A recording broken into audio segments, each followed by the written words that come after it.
Hello friends, welcome to my YouTube channel. आज हम लोग सीटेट पेपर 2 के लिए एनसीईआरटी पुस्तक पर आधारित जो बायोलॉजी है उसको क्वेश्चन कंप्लीट करेंगे। और संपूर्ण साइंस की प्लेलिस्ट, संपूर्ण हिंदी, मैथ, सीडीपी सबकी प्लेलिस्ट आपको हमारे चैनल में मिल जाएगी। आप लोग देख सकते हैं। और अगर वीडियो अच्छा लगे तो चैनल को सब्सक्राइब करें, वीडियो को लाइक करें, कमेंट करें। चलिए देखते हैं। हम लोग यहाँ पे पहला पॉइंट दिया गया है। पहले देखो, हेडिंग यहाँ पर दी गई है, भोजन के रूप में पौधों के भाग और जंतु उत्पादन। अब जैसे कि पहला पॉइंट यहाँ पे दिया गया है, कुछ पौधों के 2 या 2 से अधिक भाग खाने योग्य होते हैं। उदाहरण के लिए सरसों के बीज से हमें तेल प्राप्त होता है एवं इसकी पत्तियों का उपयोग साग बनाने के लिए किया जाता है। पत्तियों का उपयोग किसके लिए किया जाता है? साग बनाने के लिए किया जाता है। और सरसों के बीज जो होते हैं उससे तेल का उत्पादन किया जाता है। अगला पॉइंट दिया गया है, मधुमक्खियाँ फूलों से मकरंद या फिर मीठे रस एकत्रित करती हैं और इसे छत्ते में भंडारित करती हैं। फूल और उनका मकरंद वर्ष के केवल कुछ समय में ही उपलब्ध होते हैं। अब देखो, यहाँ आपसे क्वेश्चन पूछा जा सकता है कि मकरंद किसे कहा जाता है? मकरंद कहा जाता है मीठे रस को। केले का पौधा जो भोजन के रूप में उपयोग किया जाता है, और कुछ पौधे जहरीले हो सकते हैं। अब देखो, यहाँ पे ये क्वेश्चन आपसे पूछा जाएगा कि कौन सा पौधा जो है भोजन के रूप में उपयोग किया जाता है, तो बताएंगे हम लोग केले का पौधा। और इस संपूर्ण जो है एनसीईआरटी आधारित नोट्स है, बहुत ही मेहनत लगती है बनाने में इसको। चलिए देखते हैं। अगला पॉइंट हमारा है पशु भोजन के बारे में। किसके बारे में? पशु भोजन के बारे में। अब यहाँ पे पहला पॉइंट दिया गया है, जो जंतु केवल पादप खाते हैं उन्हें शाकाहारी कहते हैं। जो जंतु केवल जंतुओं को खाते हैं उन्हें मांसाहारी कहते हैं। जो जंतु पादप तथा दूसरे प्राणी दोनों को ही खाते हैं उन्हें सर्वाहारी कहते हैं। उसके बाद अगला पॉइंट दिया गया है, अलग अलग खाद्य पदार्थ सामग्री के बारे में। जैसे कि प्रत्येक व्यंजन एक या एक से अधिक प्रकार की कच्ची सामग्री से बनता है जो हमें पादपों या जंतुओं से मिलते हैं। इस कच्ची सामग्री में हमारे शरीर के लिए कुछ आवश्यक घटक होते हैं। इन घटकों को हम पोषक तत्व कहते हैं।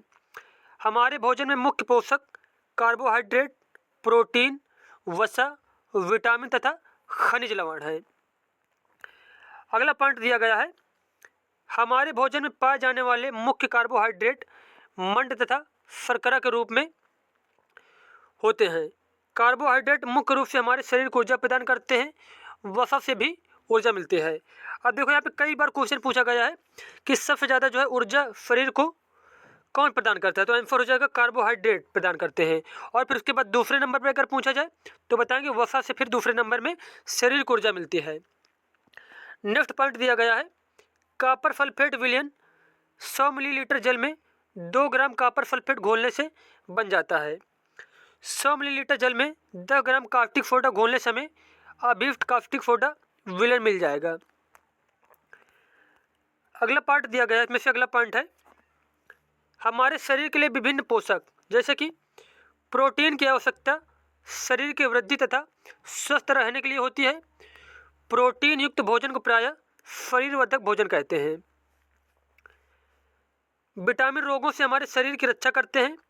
विटामिन हमारी आँख, अस्थियों, दांत और मसूड़ों को स्वस्थ रखने में भी सहायता करते हैं। अगला पॉइंट दिया गया है, विटामिन कई प्रकार के होते हैं जिन्हें अलग अलग नामों से जाना जाता है।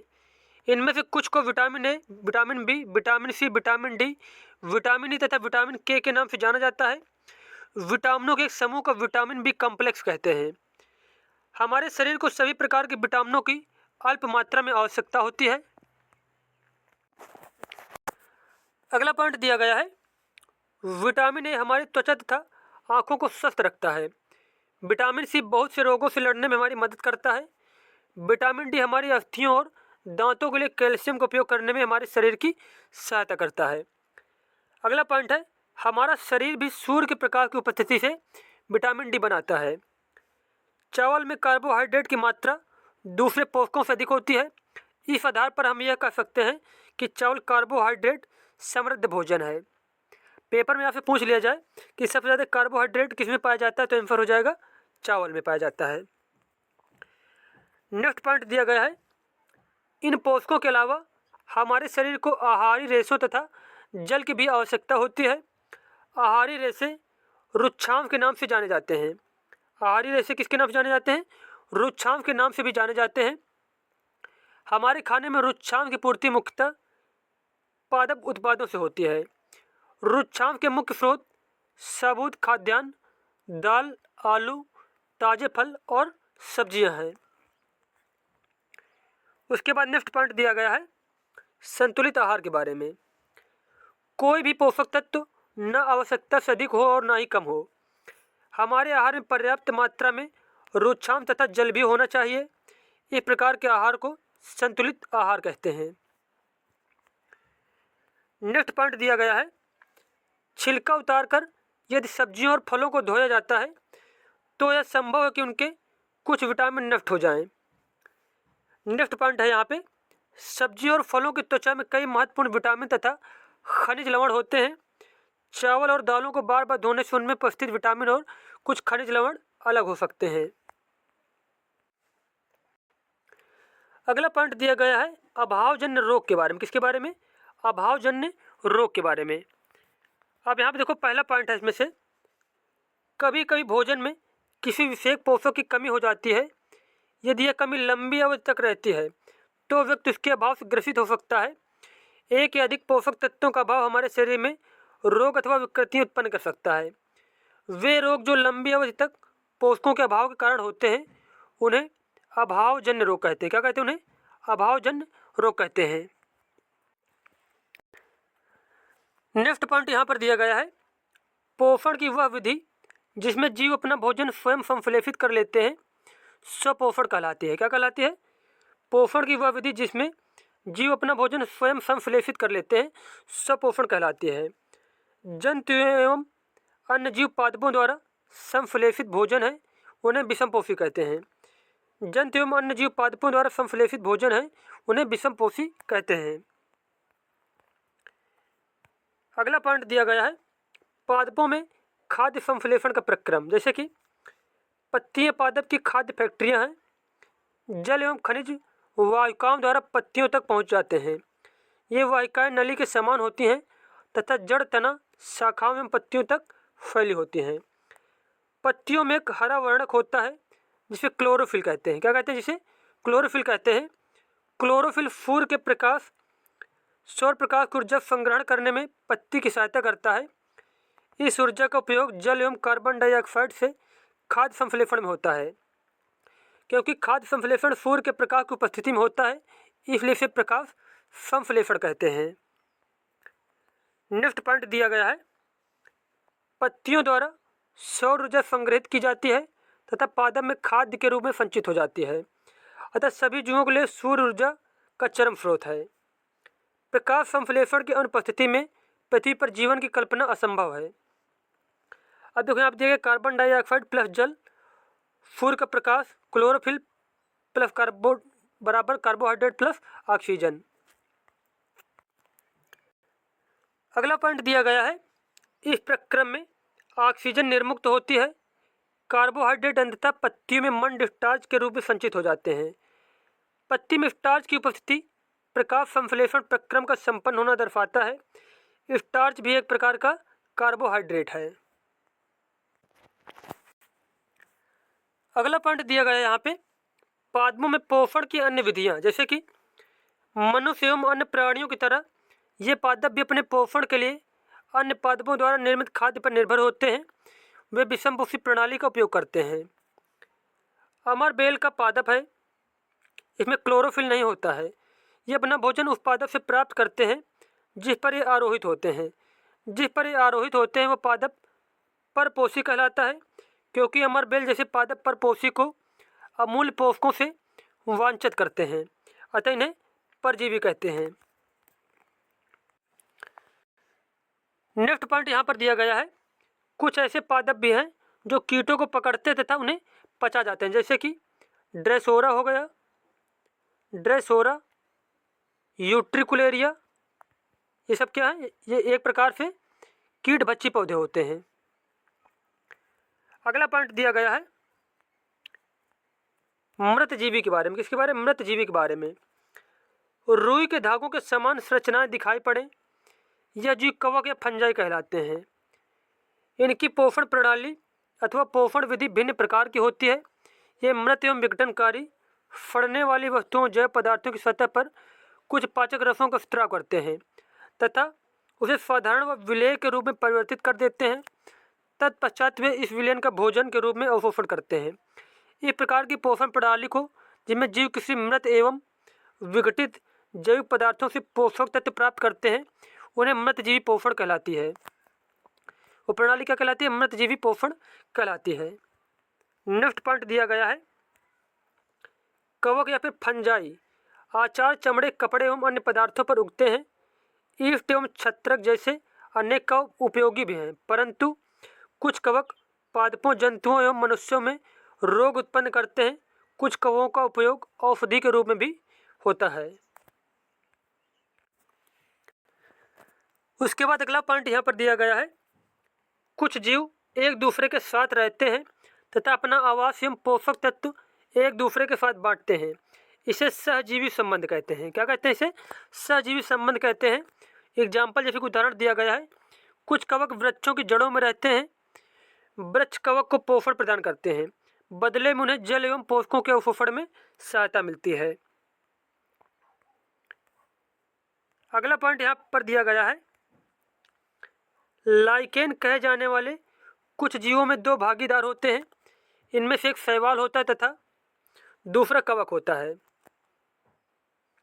शैवाल में क्लोरोफिल उपस्थित होता है, जबकि कवक में क्लोरोफिल नहीं होता। कवक शैवाल को रहने का स्थान, जल एवं पोषक तत्व उपलब्ध कराता है तथा बदले में शैवाल प्रकाश संश्लेषण द्वारा संश्लेषित खाद्य कवक को देता है। नेक्स्ट पॉइंट दिया गया है, पादपों को प्रोटीन बनाने के लिए सामान्यतः नाइट्रोजन की अधिक आवश्यकता होती है। फसल कटाई के बाद मृदा में नाइट्रोजन की कमी हो जाती है। यद्यपि वायु में नाइट्रोजन गैस प्रचुर मात्रा में उपलब्ध होती है, परंतु पादप इसका उपयोग उस प्रकार करने में असमर्थ होते हैं जैसे वो कार्बन डाइऑक्साइड का उपयोग करते हैं। पौधे नाइट्रोजन के विलेय रूप में ही अवशोषित कर सकते हैं। कुछ जीवाणु जो राइबोजियम कहलाते हैं, कुछ जीवाणु जो होते हैं क्या कहलाते हैं? राइबोजियम कहलाते हैं।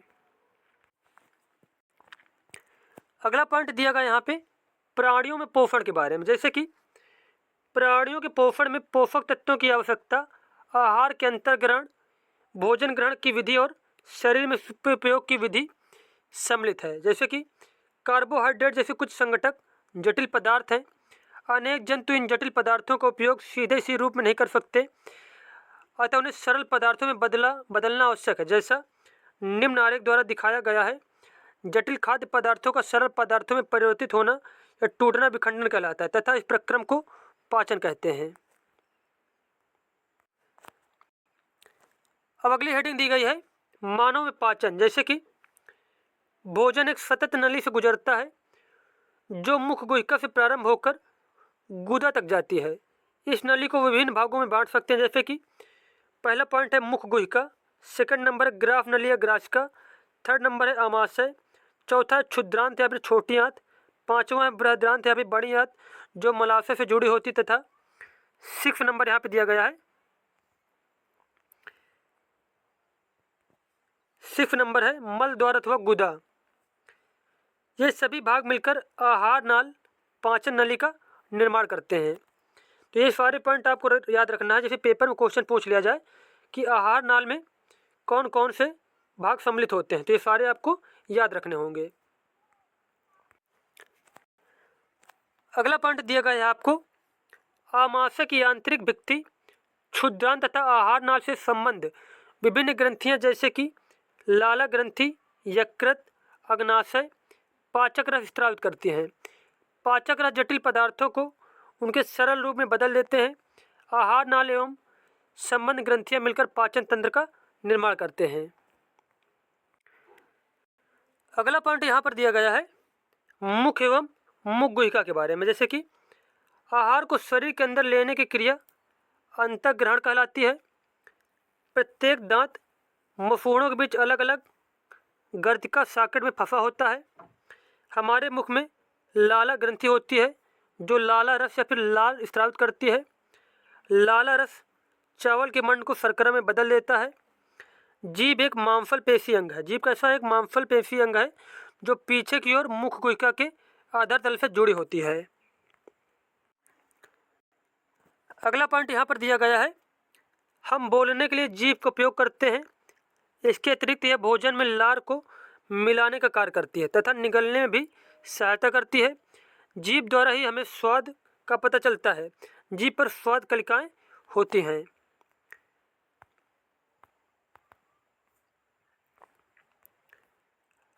अगला पॉइंट दिया गया है यहाँ पे, हमारे दांतों का प्रथम सेट शैशव काल में निकलता है तथा लगभग 8 वर्ष की आयु तक ये सभी दांत गिर जाते हैं। इन्हें दूध के दांत कहते हैं। इन दांतों के स्थान पर दूसरे दांत निकलते हैं जिन्हें स्थायी दांत कहते हैं। सामान्य स्वस्थ व्यक्ति के स्थायी दांत पूरे जीवन भर बने रहते हैं, यद्यपि वृद्धावस्था में ये प्रायः गिरने लगते हैं। अगला पॉइंट यहाँ पर दिया गया है, भोजन नली या फिर ग्रसिका जिसे कहते हैं। ग्रसिका गले एवं वक्ष से होती हुई जाती है। ग्रसिका की भित्ति के संकुचन से भोजन नीचे की ओर सरकता जाता है। वास्तव में संपूर्ण आहार नाल संकुचित होती रहती है तथा यह गति भोजन को नीचे की ओर धकेलती रहती है। कभी कभी हमारा आमाशय खाए हुए भोजन को स्वीकार नहीं करता, फलस्वरूप वमन द्वार से बाहर निकाल दिया जाता है। वमन मतलब उल्टी के द्वार से बाहर निकाल दिया जाता है। भोजन के कण श्वास नली में प्रवेश कर जाते हैं तो हमें घुटन का अनुभव होता है तथा हिचकी आती है, खांसी उठती है। अगला पॉइंट यहाँ पर दिया गया है आमाशय के बारे में, जैसे कि आमाशय मोटी भित्ति वाली एक थैलीनुमा संरचना है। यह चपटा एवं जे की आकृति का होता है तथा आहार नाल का सबसे चौड़ा भाग है। यह एक ओर ग्रसिका ग्राफ नली से खाद्य प्राप्त करता है तथा दूसरी ओर क्षुद्रांत में खुलता है। नेक्स्ट पॉइंट दिया गया है, आमाशय का आंतरिक स्तर फ्लेशमल हाइड्रोक्लोरिक अम्ल तथा पाचक रस स्रावित करता है। फ्लेशमल आमाशय के आंतरिक स्तर को सुरक्षा प्रदान करता है। अम्ल अनेक ऐसे जीवाणुओं को नष्ट करता है जो भोजन के साथ वहाँ तक पहुँच जाते हैं। साथ ही यह माध्यम को अम्लीय बनाता है जिसे पाचक रसों को क्रिया करने में सहायता मिलती है। पाचक रस या फिर जठर रस प्रोटीन को सरल पदार्थों में विघटित कर देता है।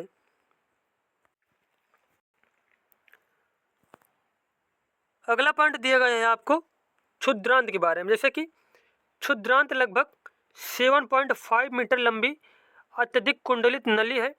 यह यकृत एवं अग्नाशय से नाव प्राप्त करती है। इसके अतिरिक्त इसकी भित्ति से कुछ रस स्रावित होते हैं। यकृत गहरे लाल भूरे रंग की ग्रंथि है जो उदर के ऊपरी भाग में दाहिनी दक्षिणी ओर अवस्थित होती है। यह शरीर की सबसे बड़ी ग्रंथि है। यह पित्त रस स्रावित करती है जो एक थैली में संग्रहित होता रहता है। इसे पित्ताशय कहते हैं। पित्त रस वसा के पाचन में महत्वपूर्ण भूमिका निभाता है। अगला पॉइंट, अब देखो यार कितने क्वेश्चन बनते हैं। ये क्वेश्चन अब आपको समझना है। देखो जैसे कि यकृत पूछा जाए कौन सा कलर का होता है तो लाल भूरे रंग की ग्रंथि है। कहाँ पे होती है? उदर के ऊपरी भाग के दाहिनी ओर में स्थित होती है। सबसे बड़ी ग्रंथि है। पित्त रस स्रावित करती है। पित्त रस कहाँ पर संगठित होता है? पित्त रस पित्ताशय में इकट्ठा होता है और पित्त रस वसा के पाचन में महत्वपूर्ण भूमिका निभाता है। अगला पॉइंट दिया गया है, कार्बोहाइड्रेट सरल शर्करा जैसे कि ग्लूकोज में परिवर्तित हो जाते हैं। वसा अम्ल एवं ग्लिसरॉल में तथा प्रोटीन एमिनो अम्ल में परिवर्तित हो जाते हैं। वसा किस में परिवर्तित होता है? वसा अम्ल में एवं जो ग्लिसरॉल में, और जो प्रोटीन होते हैं वो एमिनो अम्ल में परिवर्तित होते हैं। जैसे कि एक बार फिर से देखते हैं, जैसे कि देखो यहाँ पे कार्बोहाइड्रेट सरल शर्करा जैसे कि ग्लूकोज में परिवर्तित हो जाते हैं और उसके बाद जो वसा है यह वसा अम्ल एवं ग्लिसरॉल में परिवर्तित होते हैं तथा प्रोटीन एमिनो अम्ल में परिवर्तित हो जाते हैं। अगला पॉइंट दिया गया है, क्षुद्रांत में अवशोषण। पचा हुआ भोजन अवशोषित होकर क्षुद्रांत की भित्ति में स्थित रुधिर वाहिकाओं में चला जाता है। इस प्रक्रम को अवशोषण कहते हैं। क्षुद्रांत की आंतरिक भित्ति पर अंगुलों के समान उभरी हुई संरचनाएं होती हैं, जिन्हें दीर्घरोम अथवा रसांकुर कहते हैं। दीर्घरोम पचव्य भोजन के अवशोषण हेतु तल क्षेत्र बढ़ा देते हैं। प्रत्येक दीर्घरोम में सूक्ष्म रुधिर वाहिकाओं का जाल फैला रहता है। दीर्घरोम की सतह से पचव्य भोजन का अवशोषण होता है। अगला पॉइंट यहाँ पर दिया गया है बृहदांत्र के बारे में, जैसे कि बृहदांत्र क्षुद्रांत की अपेक्षा चौड़ी एवं छोटी होती है। यह लगभग 1.5 मीटर लंबी होती है। इसका मुख्य कार्य जल एवं कुछ लवणों का अवशोषण करना है। बचा हुआ अपचित पदार्थ मलाशय में चला जाता है तथा अर्धठोस मल के रूप में रहता है।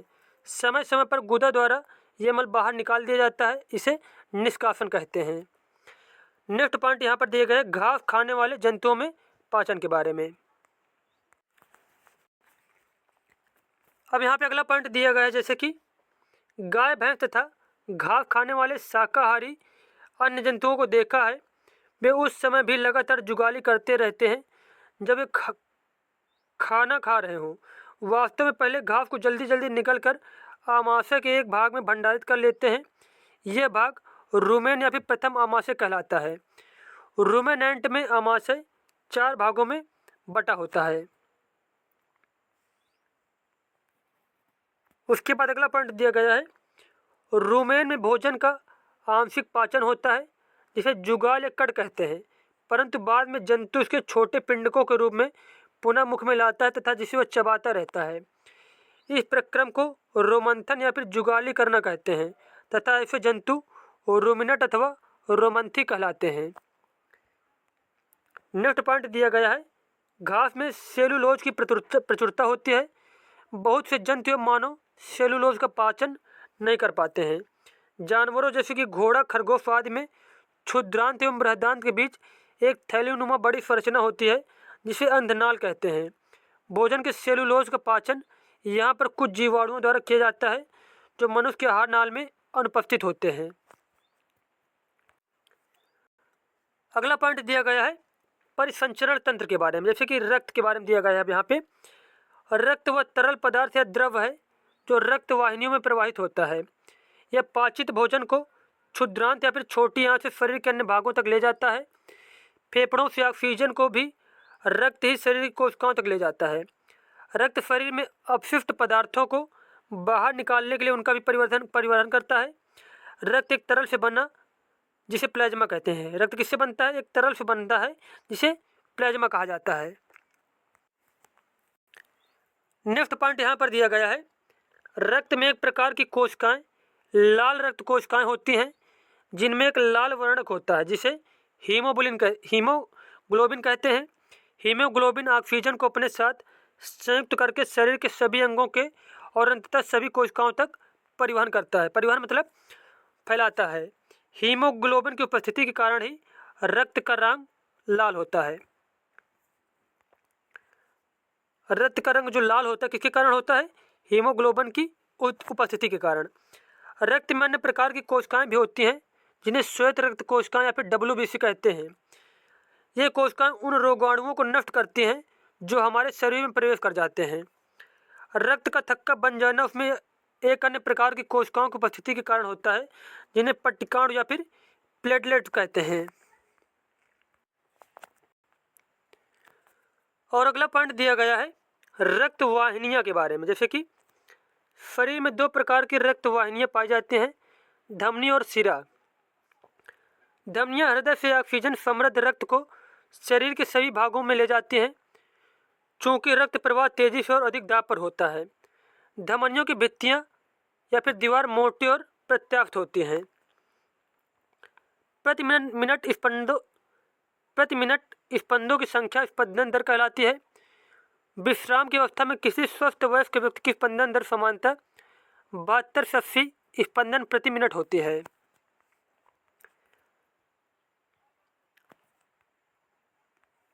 अगला पॉइंट दिया गया है वे रक्त वाहिनियां जो कार्बन डाइऑक्साइड समृद्ध रक्त को शरीर के सभी भागों से वापस हृदय में ले जाती हैं, शिराएं कहलाती हैं। शिराओं की भित्तियां अपेक्षाकृत पतली होती हैं। शिराओं में ऐसे वाल्व होते हैं जो रक्त को केवल हृदय की ओर ही प्रवाहित होने देते हैं।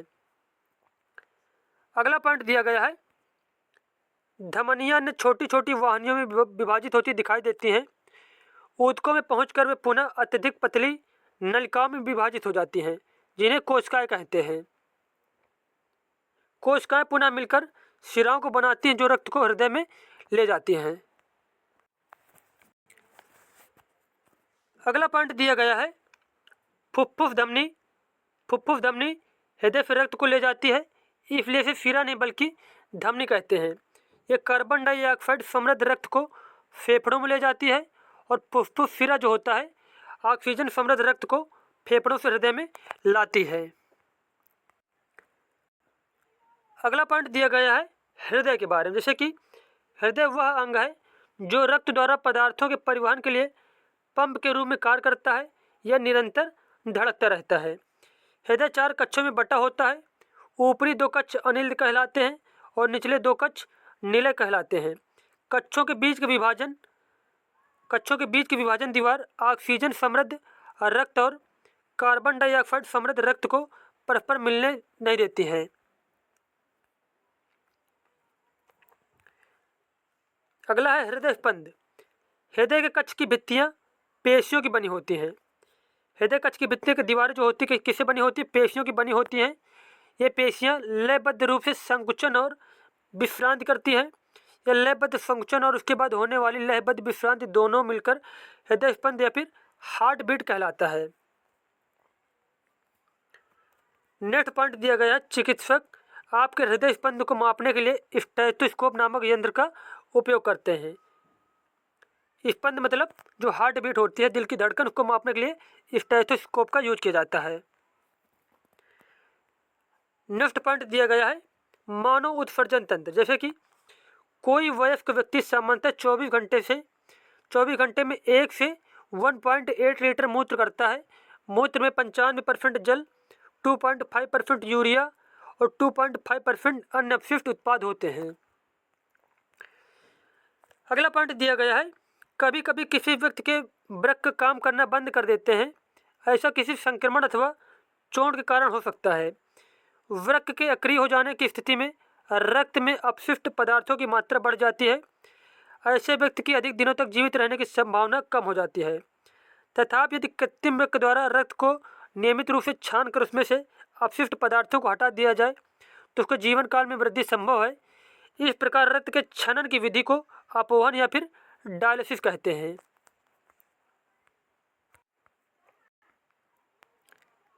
अगला पॉइंट यहाँ पर दिया गया है जल और खनिजों का परिवहन के बारे में। जैसे कि पादप मूलों या फिर पादप जड़ों द्वारा जल और खनिजों को अवशोषित करती हैं। किसके द्वारा? पादप जड़ों के द्वारा जल और खनिजों को अवशोषित करती है।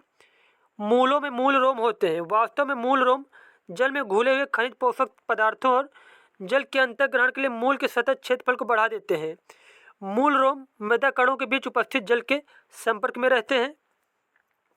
अगला पॉइंट यहाँ पर दिया गया है पादपों में मृदा से जल और पोषक तत्वों के परिवहन के लिए पाइप जैसे वाहिकाएं होती हैं। वाहिकाएं विशेष कोशिकाओं की बनी होती हैं जो संवहन ऊतक बनाती हैं। ऊतक कोशिकाओं का वह समूह होता है जो किसी जीव में किसी कार्य विशेष को संपादित करता है। जल और पोषक तत्वों के परिवहन के लिए पादपों में जो संवहन ऊतक होता है उसे जाइलम या फिर दारू कहते हैं।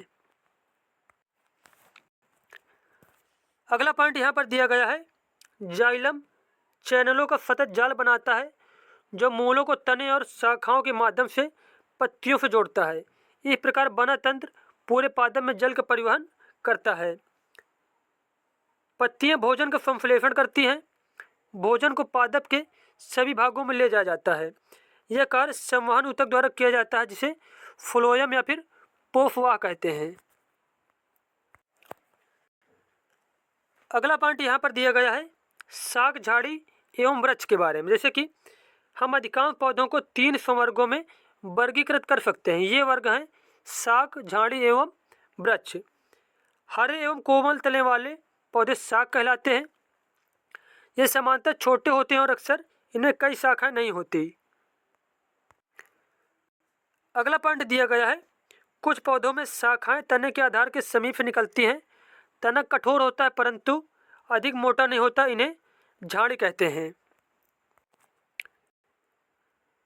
अगला पॉइंट यहाँ पर दिया गया है, कुछ पौधे बहुत ऊंचे होते हैं तथा इनके सुदृढ़ एवं गहरे होते हैं। सुदृढ़ मतलब मजबूत एवं गहरे होते हैं।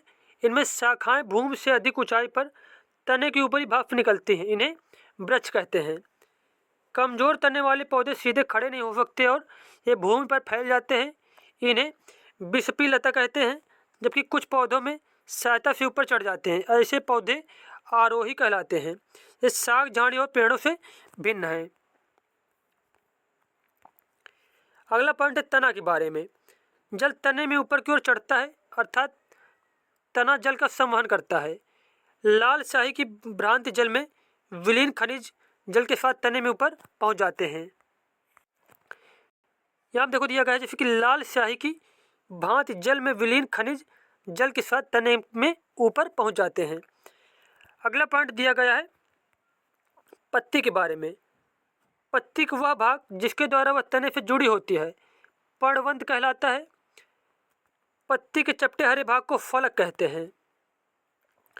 अगला पॉइंट है यहाँ पे, पत्ती की रेखित संरचनाओं को सिरा कहते हैं। पत्ती के मध्य में एक मोटी सिरा दिखाई देती है, इसे मध्य सिरा कहते हैं। पत्तियों पर सिराओं द्वारा बनाए गए डिजाइन को सिरा विन्यास कहते हैं। यदि यह डिजाइन मध्य सिरा के दोनों ओर जाल जैसा है तो यह सिरा विन्यास या फिर जालिका रूपी कहलाता है।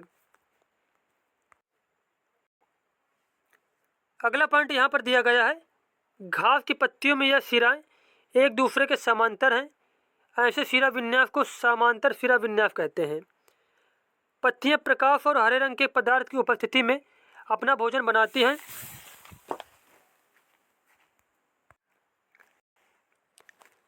अब यहाँ पे अगला पॉइंट दिया गया है, पत्तियां प्रकाश और हरे रंग के पदार्थ की उपस्थिति में अपना भोजन बनाती हैं। इस प्रक्रिया में जल एवं कार्बन डाइऑक्साइड का उपयोग करती हैं। इस प्रक्रम को प्रकाश संश्लेषण कहते हैं। इस प्रक्रम में ऑक्सीजन निष्कासित होती है। पत्तियों द्वारा संश्लेषित भोजन अंततः पौधों के विभिन्न भागों में मंडल के रूप में संग्रहित हो जाता है। मंडल या फिर मंड के रूप में संग्रहित हो जाता है। अगली हेडिंग यहाँ पर दी गई है जड़ के बारे में। किसके बारे में? जड़ के बारे में। अब यहाँ पे पहला पॉइंट आपको दिया गया है, मुख्य जड़ को मूसला जड़ कहते हैं तथा छोटी जड़ों को पार्श्व जड़ कहते हैं। जिन पौधों की जड़ें उनमें कोई मुख्य जड़ नहीं होती, सभी जड़ें एक समान दिखाई देते हैं, इन्हें झकड़ा जड़ अथवा रेशेदार जड़ कहते हैं। जड़ें मिट्टी से जल का अवशोषण करती हैं तथा तना जल एवं खनिजों को पत्तियों पौधों के अन्य भागों तक पहुंचाती हैं। पत्तियां भोजन संश्लेषित करती हैं। यह भोजन तने से होकर पौधों के विभिन्न भागों में संग्रहित हो जाता है। इस प्रकार की कुछ जड़ें जैसे गाजर, मूली, शकरकंद, फलजम एवं टेपियोका आदि को हम खाते हैं। अगला पॉइंट दिया गया है पुष्प के बारे में। जैसे कि खिले हुए पुष्प का प्रमुख भाग यह पुष्प की पंखुड़ियाँ हैं। विभिन्न पुष्पों की पंखुड़ियाँ अलग अलग रंगों की होती हैं। पुष्प के केंद्र में स्थित भाग को स्वीकेसर कहते हैं। क्या कहते हैं? पुष्प के केंद्र में जो भाग होता है उसको स्वीकेसर कहते हैं। एक पुष्प के अंडाशय यह स्त्रीकेसर का सबसे निचला एवं फूला हुआ भाग है। अंडाशय में छोटी छोटी गोल संरचनाएं दिखाई देती हैं, इन्हें बीजांड कहते हैं। उसके बाद अगला पॉइंट दिया गया है मानव शरीर एवं इसकी गतियां के बारे में। जैसे कि जहाँ पर दो हिस्से एक दूसरे से जुड़े हों, उदाहरण के लिए जैसे कि कोहनी, कंधा अथवा गर्दन, इन स्थानों को संधि कहते हैं। अब यहाँ पर दिया गया कंदूक या फिर खल्लिका संधि। कल्पना कीजिए कि कागज का बेलन आपका हाथ है तथा गेंद इसका एक सिरा है। कटोरी कंधे के उस भाग के समान है जिससे आपका हाथ जुड़ा है, एक अस्त का गेंद वाला गोल। अब यहाँ पे देखो दिया गया कंदूक या फिर खल्लिका संधि के बारे में। अब यहाँ पे बताया गया है, कल्पना कीजिए कि कागज का बेलन आपका हाथ है तथा गेंद इसका एक सिरा है। कटोरी कंधे के उस भाग के समान है जिससे आपका हाथ जुड़ा है, एक अस्त का गेंद वाला गोल हिस्सा दूसरी अस्त की कटोरी रूपी गुहिका में धंसा हुआ है। इस प्रकार की संधि सभी दिशाओं में गति प्रदान करती हैं। अगला पॉइंट यहाँ पर दिया गया है धुरांग संधि के बारे में, जैसे कि गर्दन तथा सिर को जोड़ने वाली संधि धुरांग संधि है। इसके द्वारा सिर को आगे पीछे या दाएं एवं बाएं घुमा सकते हैं। धुरांग संधि में बेलनाकार अस्थि एक छल्ले में घूमती है। अगला पॉइंट यहाँ पर दिया गया है हिंज संधि के बारे में, जैसे कि हिंज संधि घर के किसी दरवाजे को बार बार खोलिए और बंद कीजिए। इसके कब्जों को ध्यानपूर्वक देखिए। यह दरवाजे को आगे और पीछे की ओर खुलने देता है। इससे पता चलता है कि हिंज एक दिशा में गति होने देता है। कोहनी में हिंज संधि होती है। कोहनी में कौन सी होती है? हिंज संधि होती है। अगला पॉइंट यहाँ पर दिया गया है अचल संधि के बारे में, जैसे कि अस्थियां इन संधियों पर हिल नहीं सकती। कौन सी संधियों पर? अचल संधि जो है अस्थियां संधियों पर हिल नहीं सकती। ऐसी संधियों को अचल संधि कहते हैं। जब आप अपना मुंह खोलते हैं तो आप अपने निचले जबड़े को सिर से दूर ले जाते हैं। ऊपरी जबड़े एवं कपाल के मध्य अचल संधि है। ऊपरी जबड़े और कपाल के बीच में कौन सी संधि पाई जाती है? अचल संधि है। एक फ्रे चित्र से हमें शरीर की अस्थियों की आकृति का पता चलता है। अपनी उंगलियों को मोड़िए, यानी एक छोटी छोटी अस्थियों से बनी है, जिन्हें कार्पेल कहते हैं। अगला पॉइंट यहाँ पर दिया गया है पफलियाँ विशेष रूप से मुड़ी हुई हैं। वे वक्ष की अस्थियों एवं मेरुदंड से जुड़कर एक बक्से की रचना करती हैं। इस शंकुरूपी बक्से को पफली पिंजर कहते हैं। वक्ष के दोनों तरफ 12 पफलियाँ होती हैं। हमारे शरीर के कुछ महत्वपूर्ण अंग इसमें सुरक्षित रहते हैं। अगला पॉइंट यहाँ पर दिया गया है आपको मेरुदंड के बारे में। मेरुदंड यह अनेक छोटी छोटी अस्थियों से बना है, जिसे कशेरुका कहते हैं। क्या कहते हैं? जिसे कशेरुका कहते हैं। मेरुदंड 33 कशेरुकाओं का बना होता है। पफली पिंजर भी वक्ष क्षेत्र की अस्थियों से जुड़ा है। खोपड़ी अनेक अस्थियों के एक दूसरे से जुड़ने से बनी है। यह हमारे शरीर के अति महत्वपूर्ण अंग मस्तिष्क को परिबद्ध करके उसकी सुरक्षा करती है। अगला पॉइंट यहाँ पर दिया गया है कंकाल के कुछ अतिरिक्त अंग भी हैं जो हड्डियाँ जितने कठोर नहीं होते हैं, जिन्हें मोड़ा जा सकता है, उन्हें उपास्थि कहते हैं। कान के ऊपरी भाग में उपास्थि होती है। अस्थि को गति प्रदान करने में 2 पेशियाँ संयुक्त रूप से कार्य करती हैं।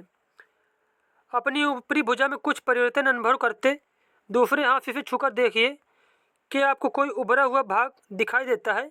इसे क्या कहते हैं? इसे पेशी कहते हैं। संकुचित लंबाई में कमी होने के कारण पेशियाँ क्या है? उभर आती हैं। अगला पॉइंट दिया गया है संकुचन की अवस्था में पेशी छोटी, कठोर एवं मोटी हो जाती है। यह अस्थि को खींचती है।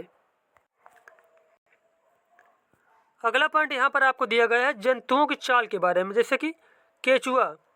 केचुए का शरीर एक सिरे को दूसरे से सटाकर रखे गए अनेक छल्लों से बना प्रतीत होता है। उसके बाद अगला पॉइंट इसमें बताया गया है। अब यहाँ पे अगला पॉइंट बताया गया है केचुए के शरीर में अस्थियाँ नहीं होती, परंतु इसमें पेशियाँ होती हैं जो इसके शरीर के घटने और बढ़ने में सहायता करती हैं। इसके शरीर में चिकने पदार्थ होते हैं जो इसे चलने में सहायता करते हैं। इसके शरीर में छोटे छोटे अनेक सूख बाल जैसी आकृति होती है। ये सूख पेशियों से जुड़े होते हैं। ये सूख मिट्टी में उसकी पकड़ को मजबूत बनाते हैं। अगला पॉइंट दिया गया है केचुआ वास्तव में अपने रास्ते में आने वाली मिट्टी को खाता है। उसका शरीर अनपचे पदार्थ को बाहर निकाल देता है। केचुए द्वारा किया गया यह कार्य मिट्टी को उपजाऊ बना देता है, जिससे पौधों को फायदा होता है। अगला पॉइंट दिया गया यहाँ पे घोंघा के बारे में, जैसे कि यहाँ पर इसकी पीठ पर गोल संरचना होती है। इसे कवच कहते हैं और यह घोंघे का बाह्य कंकाल है, परंतु यह अस्थियों का बना नहीं होता। यह कवच एकल एकक होता है और यह घोंघे को चलने में कोई सहायता नहीं करता। यह घोंघे के साथ खिंचता जाता है।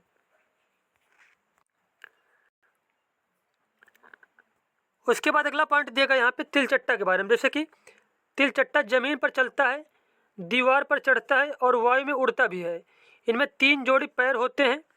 3 जोड़ी पैर होते हैं जो चलने में सहायता करते हैं। इसका शरीर कठोर बाह्य कंकाल द्वारा ढका होता है।